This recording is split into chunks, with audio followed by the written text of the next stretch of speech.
Hi guys, so keep in mind this is an emulator, thus the audio can go really weird. But anyway, I do hope you enjoy this episode. Bear with it. Anyway, let's continue. I split the door open and a breath of cool morning air met me. Clumps of thick cloud trundled silently over the city and an unusual strong wind driving them along. Yes, it's very cold today. I shivered a bit and grabbed a jacket from near the door to wrap around myself. A week had passed since I began to live in the headquarters of this place. They allowed me to roam around the compound as I pleased, and I was given a room of my own, finally, after they worked out I was a girl. They weren't the best accommodations, but given that they'd nearly murdered me instead, I thought it was best not to complain. Still, I looked down at my feet on the cold floor and sighed. Do I really need to dress like this all the time? Yes, just dress like that all the time. Maybe they'll leave her alone. They've given me a place to live for the time being, but it hasn't been without conditions. Oh dear. Again, this is on the emulator.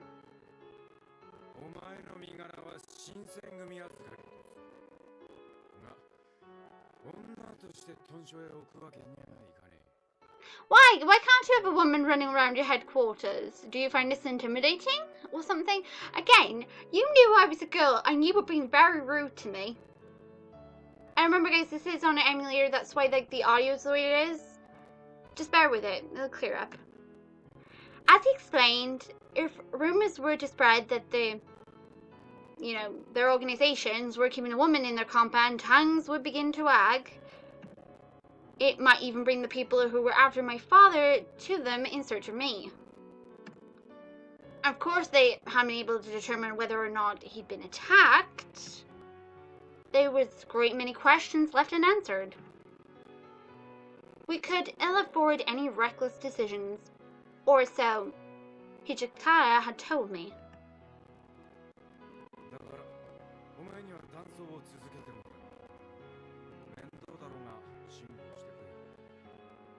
Yes, I hear you loud and clear, sir, though wouldn't I be better off out on my butt rather than hanging about with you lot, who definitely are not the best of company at the moment? Yes. His reasoning was sound, but perhaps more than that, I knew he was looking out not only for them, but also for the safety of my father and myself. Probably more for my father than me. I didn't have a choice, of course, but knowing that made following his orders at least somewhat more plausible.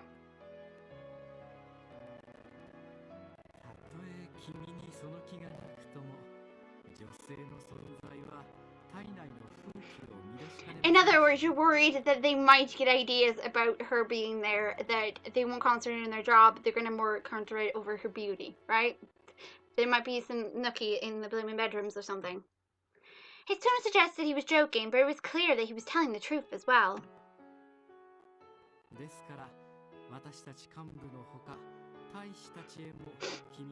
The truth of my situation is that I'm a woman. Really? Okay. If word were to get out, there was no telling how fast rumors were spread or where to. I had to stay a boy. Okay, let's hope nobody asks, like, if you need to use the bathroom or anything, then nobody catches you. Oh no, she's gonna have to be a boy for the whole entire story. Yay! Let's hope nobody falls in love with her. Right then, what should I do while I'm here? Again, very awkward.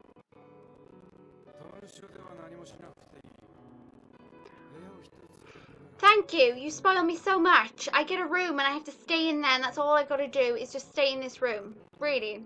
That's all I have to do for you. Wow. Aren't boys supposed to, I don't know, do work around here? I know she's a girl, but didn't she still got to put her weight around here if you want people to think she's a boy?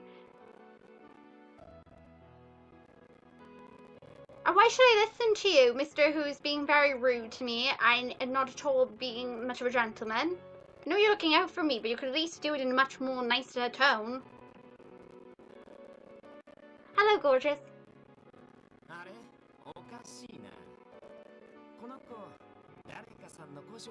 Why do you want me to be your page? I don't mind being your page, you're cute. And you were nice. Hidetaka turned towards Ukita and his eyes narrowed.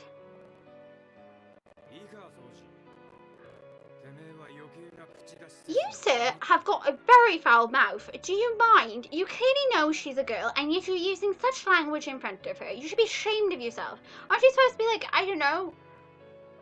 He looks like a gentleman, but he doesn't act like one, does he? Foul language, not the best hospitality in the world, threatening the girl, forcing her to stay in her bed in the room, like giving her more or less acting like a prisoner, and whatever, fine. But you're not getting any brownie points with me. I don't like him right now. He's not in my higher books. But for long, I've been there for a week. A week of hell and misery. Grumpy. I guess I don't have much of a choice. Yeah, or Grumpy will have a go at me. I prefer it otherwise, of course, but I'll do what I have to. Wasn't quite sure what to make of it yet, but since I've been dressing like a boy, I've grown rather used to the feeling of wearing pants and of having the kodachi my father had given me always at my hip. Presented me with it when I was only a child and impressed upon me at least some sense of its importance. Really, can you tell me the importance? Supposedly it had been in the Yukimura family for generations. aka Yukimura Sanada, people, it's a reference. As much as I was forced to take lessons in swordplay, so I knew which end was meant for the enemy, but I had never much cared for weapons. Talking about weapons are awesome, love. You should technically pay more attention. It's quite a marvellous looking sword. They hurt people, of course, but it was more than that, at least for me. For as far back as I could remember, any wounds I suffered healed at an incredible rate. Wait, what? Oh, great. It's just not good. Ready, something's weird about you? Fine. I suffered healing at an incredible rate. Small cuts would disappear overnight. Completely normal, I swear. As a child, I thought nothing of it. When I grew older, I began to realize that I was not quite normal. When I asked my father, he told me that it was a gift from the gods, but that I should tell no one of it. I didn't tell anyone, of course. I was afraid they would treat me like a monster if they did. Ever since then, I've done my best not to get hurt. I stayed as far away from blades as I could, and before I realized it, I was rather afraid of them. Dressing as a man all the time was frustrating, as was carrying a sword, but it was my condition that worried me the most. Marvellous. You could have told me this before we started this game, you know, at the introduction. That would have been brilliant for me to know. Still, that wasn't the only thing on my mind. What's on your mind? The rank and file soldiers have been treating me coldly. Yay, but that's understandable. They don't know how to treat a woman. I'm not just imagining it, right? No, you're not. They really are that way. I'm sorry. I feel like having a private room was a rare privilege, even for the captains. For a child to appear out of nowhere and be given better treatment than their captains, it was little wonder the soldiers resented me. True, I suppose I can't really blame them. Also, quite simply, I felt bad. I was enjoying the hospitality, such as it was, of the, and so I felt I should help them in some way, but I knew nothing of soldiers and their ways. There wasn't much opportunity for me to learn either. It had instructed me to leave my room as little as possible. In fact, he didn't like me wandering at all. Grumpy. From time to time, the captains or other officers would send me on one or another, but I was nothing approaching the page. Most of the duties they gave me were things more suited for a maiden than a soldier, and it made the rest of the men even more resentful from what appeared to be special treatment.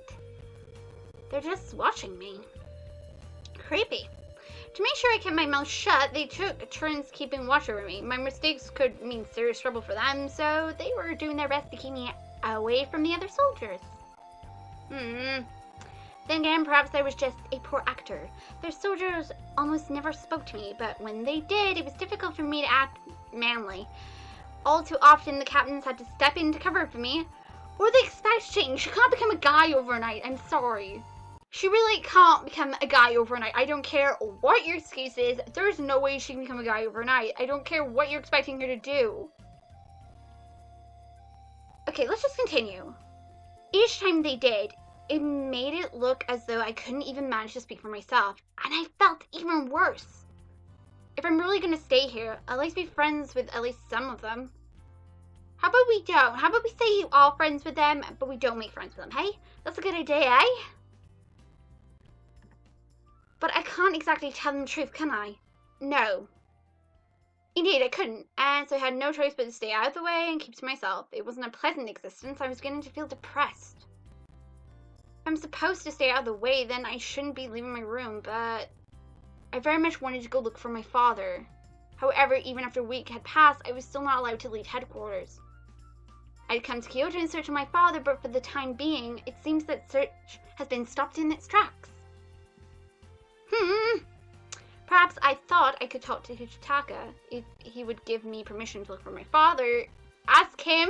Ask Mr. Grumpy Pants? Grumpy Boots? Him? Trust me, love. Don't bother. Oh no, that's right. Hijitaka had left on a trip to Osakawa several days before. Yay. Wait, he's gone? Oh, hallelujah. Wait, which one is he? Is he the one I want, or is he the other one? He's the other one. He's the grumpy one. Got it. Perhaps I can sneak out while he's not here. Oh, I hate these type of decisions. Wait, are you going to give me an option? No! Bloody balls! No! No, no, you evil girl. Okay, excuse me. Whoops on my part. Okay, let's save. I don't trust me with options. Options are evil, folks. And it says that I can have a route with each of the freaking guys, and I didn't know. Okay.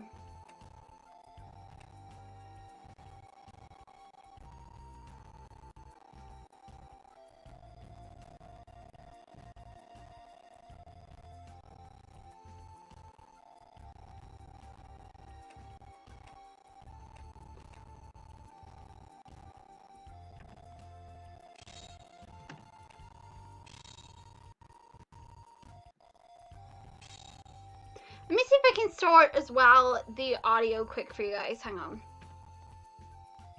We'll be right back.